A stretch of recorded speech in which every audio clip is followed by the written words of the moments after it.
In September 2017, DNA analysis of remains found in a 10th century grave in Sweden provided the first genetic confirmation of a female Viking warrior. The skeleton in question had been buried with various weapons, 2 horses, a game board and a full set of gaming pieces, all of which suggested the individual was a high-ranking warrior with strategic and military know-how. Ever since the grave was first excavated back in the 1800s, historians and archaeologists had assumed the skeleton was a male, but after extracting DNA from the skeleton, researchers concluded that in fact, the remains were those of a woman.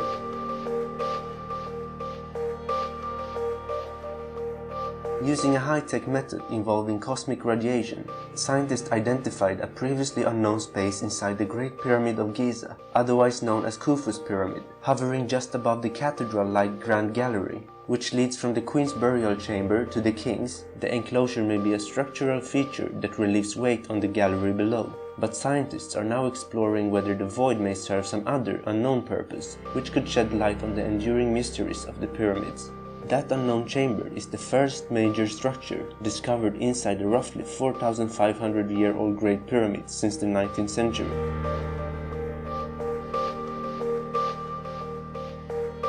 Archaeologists have discovered an oversized inscription that offers a new glimpse into the early development of the Egyptian writing system, dating to around 3250 BC. They were carved during Dynasty Zero, a period when the Nile Valley was divided into competing kingdoms and scribes were just beginning to master writing. The inscription's symbol, a bull's head on a pole, followed by 2 storks and an ibis, are similar to those used in later Egyptian writing to equate a pharaoh's authority with control over the cosmos. The inscription is believed to have been a royal boundary marker that asserted a king's dominion over the area. In addition, it suggested that Egyptian writing developed at quicker pace than previously thought and was being used to publicly project royal power at a very early date.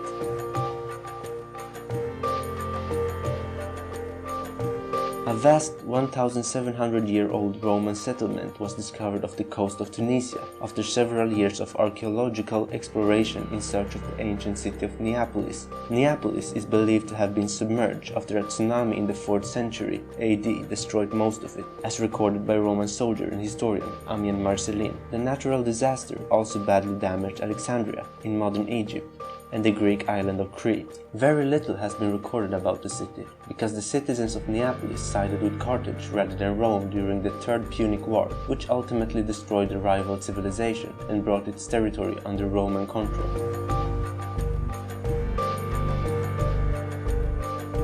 Excavations at Jebel Irhoud, near Morocco's west coast, have uncovered the 300,000-year-old bones of some of the earliest members of the Homo sapiens lineage. Human bones were first discovered at the site in 1961, and their strange combination of archaic and modern features intrigued scientists, who guessed they belonged to Neanderthals and dated to about 40,000 years ago. In 2006, a team reopened excavations at Jebel Irhoud. This year, the results were revealed. The Jebel Irhoud hominins apparently lived 350,000 years after Neanderthals and Homo sapiens last shared a common ancestor, long enough for the 2 lineages to develop some obvious differences. The people of Jebel Irhoud had flat and short faces, like modern humans, but their brains were more elongated and their teeth much larger. Their brow ridges were also more prominent than those of humans living today, but not as heavy as those of Neanderthals.